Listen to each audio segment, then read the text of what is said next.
இயேசுவில்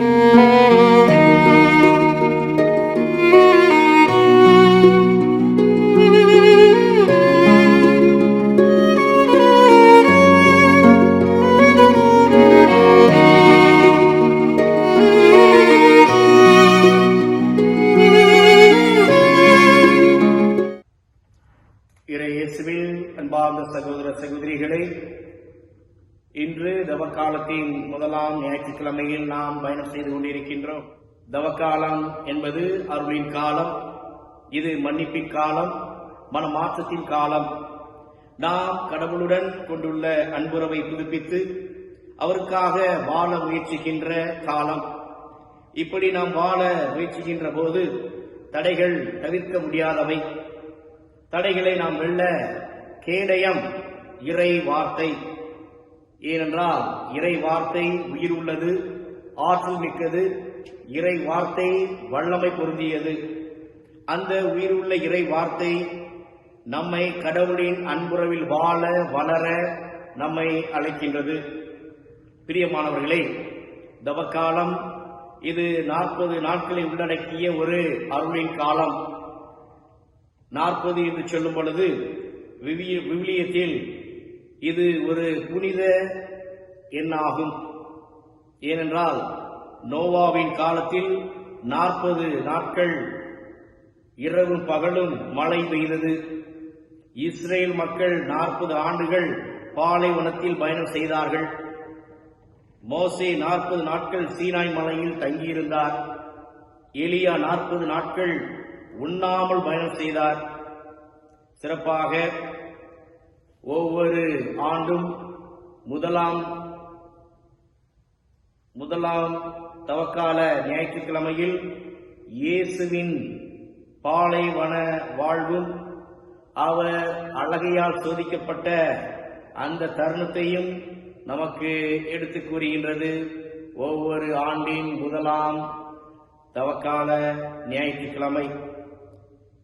ஆம், நம்மையே நாம் சுய ஆய்வு செய்து சோதனைகளை வென்று இறைவனின் அருளை பெறக்கூடிய ஒரு தகுந்த காலம். பிரியமானவர்களே, இந்த உன்னதமான தருணத்தில் நாம் நம்மையே நாம் சிந்திக்க வேண்டும்.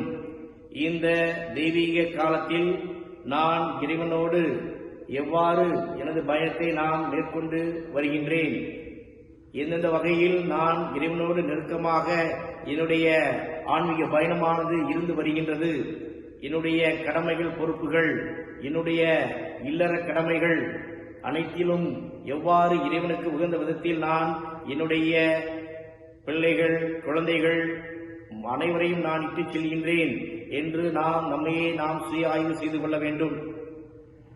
ஒரு முறை ஒரு பணக்காரர் ஒருவர் ஒரு துறவியிடம் வந்து, துறவியே, எனக்கு நிறைய பணம் இருக்கிறது, ஆனால் எனது வாழ்வில் நிம்மதி என்பது இல்லை. எந்த வேலையை தொடங்கினாலும் சோதனை மேல் சோதனையாக இருக்கின்றது, வேதனையாக இருக்கின்றது, என்ன காரணம் என்று கேட்டார். துறவியானவர் பதில் சொல்லாமல் அருகில் இருந்த ஒரு குழந்தையை அழைத்து ஒரு ஆப்பிள் பழத்தை கொடுத்தார். வலது கையால் வாங்கி கொண்டது. இன்னொரு ஆப்பிள் பழத்தையும் கொடுத்தார். அது தனது இடது கையால் வாங்கி கொண்டது. மூன்றாவது ஒரு ஆப்பிள் பழத்தையும் கொடுத்தார். முதல் 2 பழங்களையும் நெஞ்சில் அருகில் வைத்துக் கொண்டு 3வது பழத்தை வாங்க முயற்சி செய்தது. ஆனால் பழம் நழுவி கீழே விழுந்தது. குழந்தை அழுதது. 2 பழங்கள் போதும் என்ற நினைத்திருந்தால் இப்பொழுது அந்த குழந்தை அழ தேவையில்லை. அதுபோல போதும் என்ற மனம் இருந்தால் நிம்மதி கிடைக்கும், சோதனை இருக்காது என்றார் துறவி. ஆம், இருப்பதில் மன நிறைவு காண வேண்டும். இருப்பதில் மன நிறைவு காணும் பொழுது நிச்சயமாக வாழ்வில் நிம்மதி முழுமையாக இருக்கும் என்பதில் எந்தவித ஐயமும் இல்லை. இன்றைய நற்செய்தியில் இயேசு அழகையால் பாலைவனத்தில் சோதிக்கப்பட்ட நிகழ்வை நமக்கு சுட்டிக்காட்டப்படுகின்றது. அழகை சாத்தான் இந்த சாத்தான் படைப்பின் தொடக்கத்திலேயே நாம் பார்க்கின்றோம். ஆண்டவர் அனைத்தையும் படைத்த பின் மனிதனை ஒரு தெய்வீக தோட்டத்தில் விடுகின்றார். ஆனால் மனிதன் ஆண்டவரை விட பெரியவராக வேண்டும் என்ற ஒரு சோதனைக்குள்ளாக்கப்படுகின்றான். அந்த அழகை பாம்பின் வடிவில் வந்து அந்த ஆதாம் ஏவாள் அவர்களை சோதிக்கின்றது. நமக்கு தெரியும் அதன் பின் என்னென்ன நிகழ்வுகள் நடந்தது என்று. மேலும் சிறப்பாக திருவிழியத்தில் யோபு என்கின்ற நூலில் யோபு என்கின்ற நபரை நாம் பார்க்கின்றோம். யோபு ஒரு நல்ல மனிதர். அவர் இறைவனுக்கு உகந்த வாழ்வை வாழ்ந்தவர். ஆனால் அழகை பல வழிகளில் அவர் துன்பப்படுகின்றார், சோதனைக்கா ஆட்படுத்தப்படுகின்றார். ஆண்டவரோடு அழகை ஒரு போட்டியை ஏற்படுத்தி அதன் வழியாக இந்த யோபு ஆனவன் பல சோதனைகளுக்கு உள்ளாக்கப்படுகின்றான். ஆனால் இந்த சோதனைகள் அனைத்தையும் யோபு ஆண்டவரின் துணை கொண்டு, ஆண்டவரை மையமாக கொண்டு சோதனைகளை சாதனையாக்குகின்றான். அனைத்தையும் இழக்கின்றான் வாழ்வில், ஆனால் ஆண்டவரை தவிர. அனைத்தையும் இழக்கின்றான் ஆண்டவரை தவிர.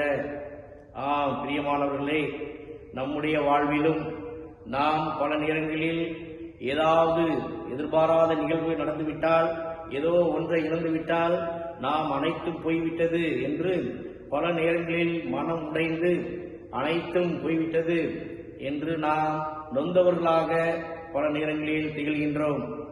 ஆனால் ஆண்டவரை பற்றிக் கொள்ள வேண்டும்.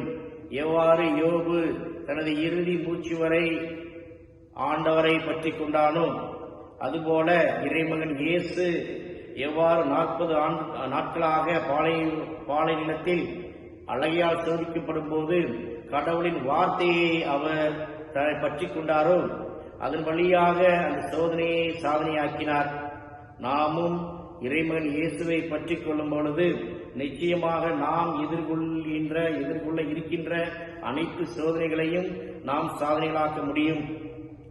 பிரியமானவர்களே, சிறப்பாக திருத்தூதர் பவுல் இவ்வாறாக கூறுவார்: உங்களுக்கு ஏற்படுகின்ற சோதனை பொதுவாக மனிதருக்கு ஏற்படும் சோதனையை அன்றி வேறு அல்ல. கடவுள் நம்பிக்கைக்குரியவர்.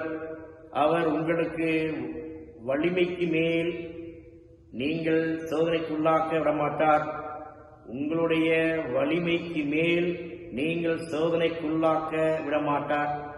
சோதனை வரும்போது அதை தாங்கிக் கொள்ளும் வலிமையை உங்களுக்கு அருள்வார்.